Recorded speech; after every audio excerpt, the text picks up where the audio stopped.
Hey there, welcome back to another video. This time around, it is my review of the 2023 supernatural shark film, The Black Demon. Now, the only reason why this film swam up to the top of my watch list is because this was a paid request. Otherwise, I would have let it sink to the bottom of the streaming catalog, never to be seen again. Because a lot of these direct-to-video shark movies are absolutely abysmal. Direct-to-video isn't the right term anymore. Direct-to-streaming. Very rarely are they good, let alone fun to watch. And this honestly was the most boring and snooze-inducing film about a giant shark that I've ever seen in my entire life. Now, before I get around to sharing more of my thoughts on the film, I would like to give a special shout out to Daniel for requesting this review. And if there's another film, TV show, or topic that you would like to see me discuss in the future, feel free to donate to either my PayPal or to my Patreon. Link to both is in the video description down below, and I will try to get your request as soon as I possibly can. Now, I should have known that I was going to get fed some bad shark bait when I looked at the guy who directed this. The director of this film is Adrian Grünberg, and this is the same guy who gave us Rambo Last Blood, which was an underwhelming, sad, pathetic end to the Rambo franchise. And that was the last film that he did. So, judging by that alone, I knew this was more than likely not going to be good. And his direction definitely is not good. I think there are some points where it's a little bit better than your average cheap direct to video, direct to streaming shark movie, but that's not saying much. I mean, there's a couple shots that are not too bad of the shark, some decent underwater photography. There's a cool shot of Josh Lucas's daughter. She falls in the water and she's surrounded by a bunch of severed body parts floating around. Like, that was not a bad looking shot. There was kind of a cool POV shot of the shark eating somebody in the opening credits. And there are some moments that showcase the oil rig that are able to provide a little bit of spectacle, or the underwater diving bell sequence. But other than that, like, a lot of the movie is just shot inside of the oil rig in different rooms, and it's not very ambitious, it's not very interesting, it's not very captivating visually. It's, for the most part, just as boring as the rest of the movie is, in terms of the framing, in terms of the shot selection, the pans, the zooms, or any sort of different kind of camera angle. And just like in some scenes in Rambo Last Blood, he doesn't know how to provide the film with a consistent visual flow. So there's a lot of moments where it's clogged and it's backed up because scenes just go on way too long, or they're not set up in a way where the scene feels like it has energy to it. So you have a lot of scenes that just feel like they are just floating in the middle of the ocean with a life preserver, but there's no one there to save the movie. There's no one there to save the visuals. So it's just bobbing around aimlessly and with not really a ton of direction. And you need to, when you have moments like that, you need to maybe at least balance out some of those slower scenes with some other scenes later on that have a different sort of camera angle or a different POV or something to really add some extra life and vitality to the scene or to the film itself. And this movie doesn't do that. So the film is already really hard to watch and has some really bad pacing, and the direction doesn't really help it because of the approach the director takes. The script is by Boise Esquera, and I appreciate the research that went into this script in terms of utilizing a lot of elements of the Mexican culture and talking about, the black demon and what it means to the culture and all the various different connections it has with other gods from the past, and the connection that the black demon has with instances where nature is attacked, and so the black demon comes in for retaliation. I appreciate that. I do. I think the idea of having your main characters stuck on a oil rig and having to fend with this giant shark, in theory, is not a bad idea. But in execution, it's definitely something that winds up becoming bad because of the fact that the execution is not very good. And it also does not help that I feel the focus of this script and this overall story is way off. This is very much at its core a low budget B movie about a big shark. That's really what it is. But for some reason, it decides it needs to be pretentious with this message about environmentalism. And then on top of that, it feels like it needs to focus on pretty much anything else other than the shark, which is the main attraction. People don't care about the family drama of uh, Josh Lucas's character Paul and his wife and what's going on with his job. That's not what audiences are going to care about the most when they decide to sit down and watch something like this. They want to see the shark. They want to see the shark do a lot of damage, and you barely see the shark at all in the entire movie. I think the shark only has like maybe 5 minutes combined of screen time. If it's anything more than that, it's 10 minutes tops.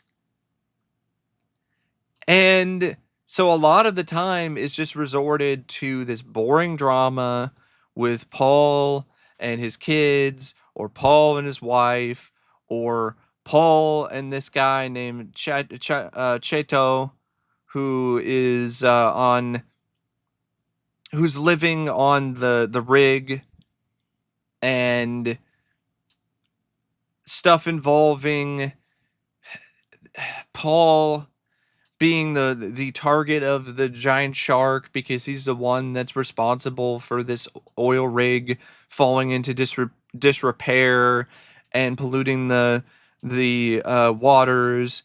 And the thing is, if the way that the script was written was more measured, was less choppy, and what was more smooth sailing, then that would be one thing. But it's not, though. There's an over abundance of these boring scenes of drama. There are also way too many scenes of characters just sitting around doing nothing on the oil rig, other than complaining at one another, yelling at each other, looking at the horizon, thinking that they see somebody to help them, but it's a mirage because the black demon is playing tricks on them. And the script does a really miserable job making the main character in particular, which is Paul, played by Josh Lucas, making him into somebody who seems like he's redeemable, because he just seems like a giant piece of shit.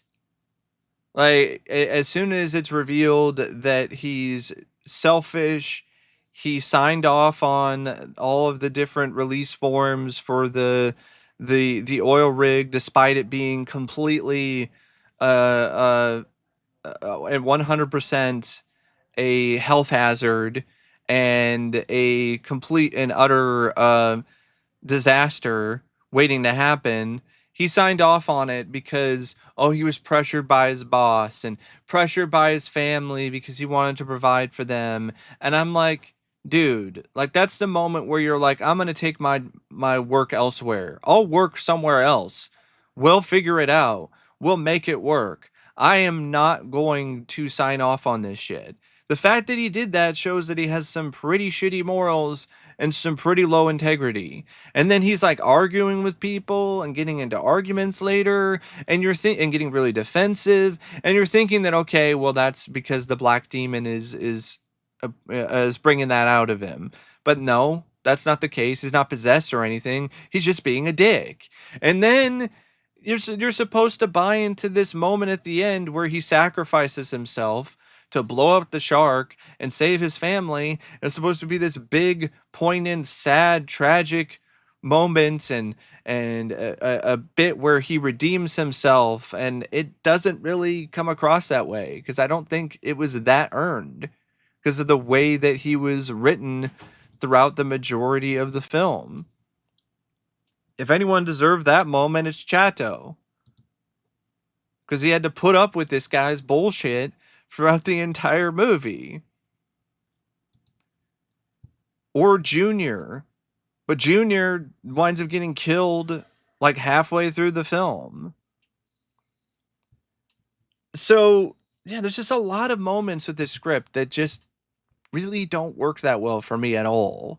And a lot of it has to do with the emotion and the attempts to try to bring some emotion to it. I appreciate that it's trying to provide some stakes. I appreciate that it's trying to add some kind of depth. But when it's mostly boring or it feels unearned, then it doesn't really wind up becoming a net positive, at least not for me personally. And again, there's not anywhere near enough scenes with this shark doing anything. There's some stuff where it eats some people off screen underwater. There's a scene where the shark jumps out of the water and eats a boat. There's scenes where the shark is like trying to knock down the oil rig. There's a scene with the diving bell and the shark grabs it and drags it under, and that's when Junior dies. There's the stuff near the end, and then the shark gets blown up, and that's it. That's all that you get with that giant shark. Seems like a giant waste of time. And everyone except for Paul makes it out in the end. Of course, Paul and Junior. And who knows who else was killed by that shark. It seems like there was a lot of people, like half the town or the city got eaten by this shark. And I'm thinking like, okay, I understand what Paul, I think his name is Paul, right? What Paul did was shitty, but does that really mean that it's worth a shark killing like pretty much the entire or the majority of the population? Like this god seems to have its priorities completely out of whack. Like, okay, retaliation, you're getting revenge for the pollution of your ocean. But like at what price? Like seriously, at the price of like everybody pretty much? Like it seems like it kind of defeats the purpose. Now people are just going to stay away from the town entirely cuz it's cursed. And what about the people who had nothing to do with what happened with the oil rig? Why are they getting punished for that?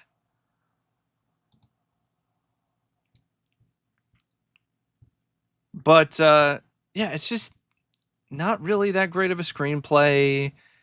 I do appreciate that it tried to do something different with the setting, having it take place in Mexico, and they did shoot on location. You can tell they actually shot on an ocean. You know, they shot in the ocean, so you can actually see some scenes where they're actually, you know, diving in the water and they're actually on an oil rig set. And I'll give the film that, but that doesn't make up for the really uh, um poor story and the really weak script overall. Less of a focus on the drama and the environmental preachy shit, and more on just having some fun. Stop playing this so straight and so serious. It's a movie about a giant fucking shark.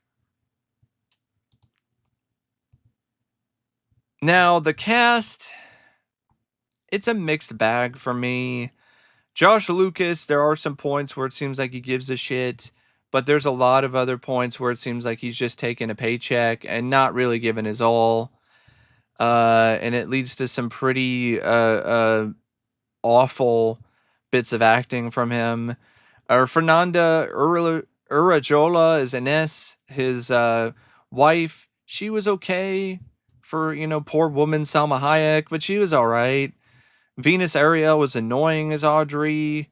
Carlos Soloranzo as Tommy was so as the youngest kid in Paul's family. I really liked Julio Cesar Cedillo as Chato. I really liked that guy. I thought he was a lot of fun. Uh, I wish he was the lead, to be honest. Or he's the one, or he was the one that made the final sacrifice. Jorge Jimenez was serviceable when it comes to a small role. Everyone else was really not much of anything. There's one guy who's just called Crazy Eyes. There's another guy called El Rey. So the cast, I mean, I've seen worse, but I've also seen a lot better. The cinematography by Antonio Riestra wasn't a complete and total miss, but it also wasn't anything spectacular. The editing by Sam Bakswali and V. Manu Medina was more of the same. The music by Leonardo Hilblum and Jacopo Lieberman really didn't add a whole lot to the movie. It just felt like it was background noise. And the songs that they used for the soundtrack really sucked. There was a really bad Spanish rap song that played in the opening credits, and it was really hard to listen to. Not just because of the quality of the source of the rap song, because the director decided to make it very realistic by having it play through phone speakers into some guy's earpiece, and you actually hear that. You hear that level of sound quality, and it makes you think that there's something wrong with your speakers, but there isn't anything wrong. It's just the really shitty mixing of the sound, and there's a lot of that throughout this movie. Really bad sound mixing, because there's a lot of points where you have to turn the volume up like way louder than usual so you can hear what people are saying, because things aren't mixed properly when it comes to the background music or the other sound effects. And I will give the film this. There are some so kind of somewhat decent production values at points. Like the oil rig when it collapses at the end. If that was CGI, it didn't look that bad, and neither did a lot of the shots of the black demon itself, the giant shark. But, that doesn't salvage this movie. That doesn't prevent it from being completely lost at sea and ultimately becoming shark shit. But at least the effort was there. Yeah, this is just a film that I definitely did not care for. I thought it was just mostly boring and uneventful, and there really wasn't much to it at all. And I would only recommend it if you're a diehard shark movie fan and you feel like you have to see every shark movie that comes out. Otherwise, you can skip this one. There's really not much of a reason to watch this. Uh Unless you want a good sedative. But other than that, no. But that's just my thoughts on the Black Demon, and until next time, I'll see you later. See ya.